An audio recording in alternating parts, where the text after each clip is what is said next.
Hello everyone, কেমন আছেন সবাই? আশা করি সকলে ভালো আছেন। আজকের ব্লগে আপনাদের স্বাগত। আজ 21শে আগস্ট, আমার দিনটা শুরু হলো সকাল 5:30টায়।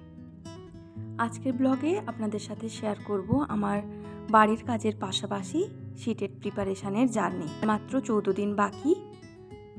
একটা টার্গেট সেট করেছি যে 4 ঘন্টা করে প্রতিদিন পড়াকে দেব। কালকে ছিল ডে 1, আজকে ডে 2। চলুন দেখি বাড়ির কাজের পাশাপাশি আজকে 4 ঘন্টা আমি ফিল আপ করতে পারি কিনা। প্রথমেই পড়ব এসএসটি, সোশ্যাল সায়েন্স। এটা 60 নাম্বারের আসে, আর আমি আগেই বলেছি যে সোশ্যাল সায়েন্সে আমি খুবই উইক।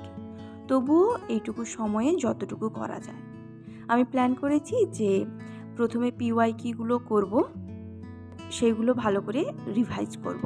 হিস্ট্রি, জিওগ্রাফি আর হিস্ট্রিতে আমি ভীষণই দুর্বল।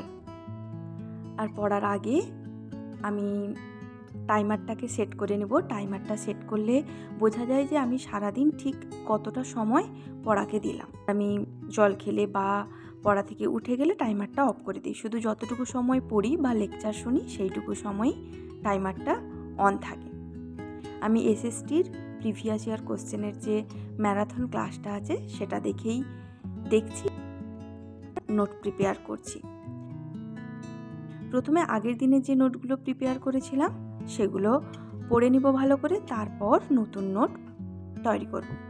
এইভাবে 1 ঘন্টা পড়ার পরে আমি চলে গেলাম ফ্রেশ হতে। আসলে সকালে উঠেই প্রথমে পড়তে বসে গেছিলাম, অন্যান্য কাজ করলে সময়টা নষ্ট হয়ে যাবে তাই। তারপর নিজের জন্য বানিয়ে নিলাম 1 গ্লাস লেবু জল। লেবুতে চিনি বা নুন কিছুই দেই না, শুধু জল আর লেবু। লেবু জল খাওয়ার পরে সকালে চায়ের সাথে খাওয়ার জন্য কয়েকটা রুটি বানিয়ে নেব। যতটা তাড়াতাড়ি সম্ভব করা যায় করব, করেই বাকি যে ক্লাসটা বাকি আছে সেটা করতে হবে। আর এখানে আমি স্পিডটা বাড়িয়ে দিয়েছি, কাজের গতি কিন্তু সেই রকমই আছে। আর সকালবেলায় চায়ের সাথে বিস্কুট বা ব্রেড না খেয়ে আটা রুটি খাওয়াটা ভালো বলে মনে হয় আমার, তাই আটা রুটিটা করি। তবে মাঝে মধ্যে বিস্কুট বা ব্রেড তো খাই। সিটের এক্সামটা অনেক দিন থেকেই দেব ভেবেছিলাম, আর প্রতি বছর 2 বার করে হয়। এই বছর সিটেটের ফর্ম ফিল আপ করেছি, তবে পেপার 2টা করেছি, কারণ আমার ডিএলএডের রেজাল্ট তখনও বেরোয়নি, তাই আমি পেপার 1টা ফিল আপ করতে পারিনি। তবে একসঙ্গে দুটো দিলে খুবই ভালো হতো, প্রিপারেশানটা একসাথে হয়ে যেত। যাই হোক, যেটা এখন দিচ্ছি সেটা নিয়েই চিন্তা ভাবনা করা ভালো। জানি না এই 15 দিনে কতটা কমপ্লিট করতে পারবো, দেখা যাক। তোমরাও সাথে থেকো, ভিডিওগুলো দেখে জানিও যে কেমন লাগছে আমার প্রতিদিনের ডেইলি ব্লগ। রুটিটা বেলা হয়ে গেছে, এরকম রুটিগুলো বেলে নিয়ে তারপরে ভেজে নেব।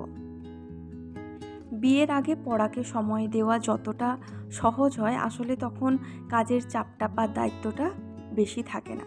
আর বিয়ের পরে একটু কঠিন হয়, কেননা বাড়ির কাজ সামলে তারপর পড়াকে টাইম দেওয়া, এটা একটু চাপে।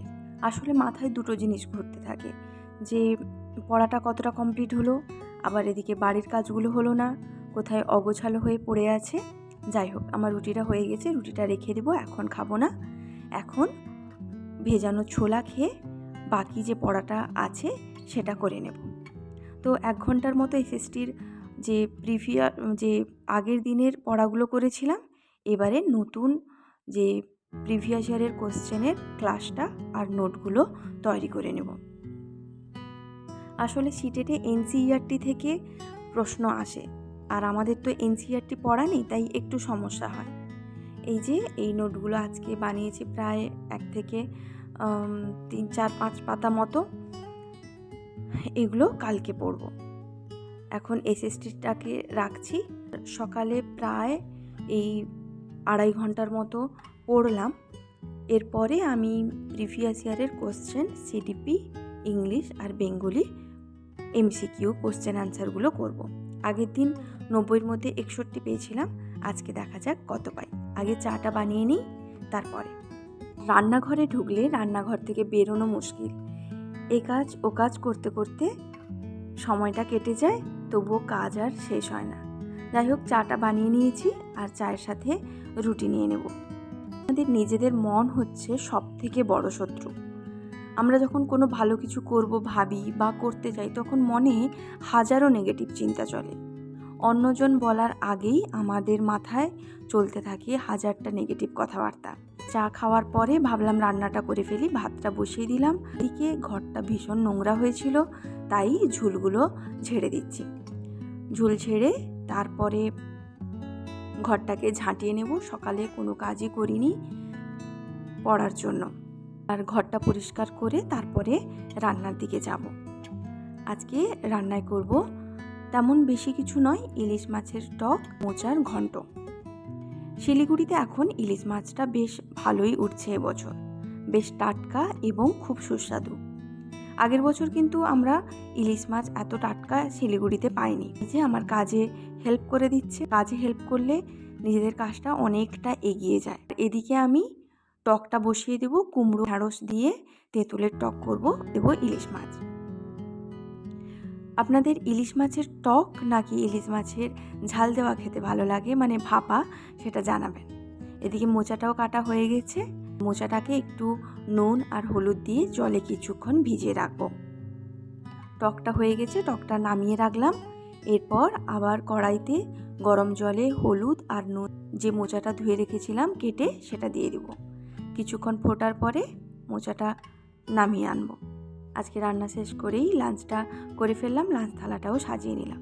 তারপর বিশ্রাম নেওয়ার পরে ওই 4:30টার দিকে উঠে পড়তে বসেছিলাম। এখন করছি সিডিপি। সিডিপির ম্যারাথন ক্লাস 3টে আছে, এটাকে কমপ্লিট করব ভেবেছি। তো একটা ক্লাস আজকে কমপ্লিট করব, আর 2টো বাকি থাকবে, সেটা 2 থেকে 3 দিনে কমপ্লিট করব। আর নিজের মনকে বুঝিয়ে সুঝিয়ে পড়তে বসানো, এটা হচ্ছে আর একটা বড় কাজ আমাদের।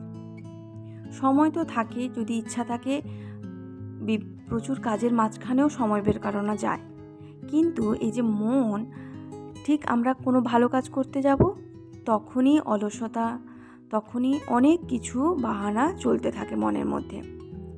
যাই হোক, আজ মোটামুটি পড়তে বসেছিলাম বিকেলে, তারপরে সন্ধ্যায় একটু ব্রেক নিয়েছিলাম, সন্ধ্যার বাড়ির কাজকর্ম করে তারপরে আবার পড়তে বসলাম।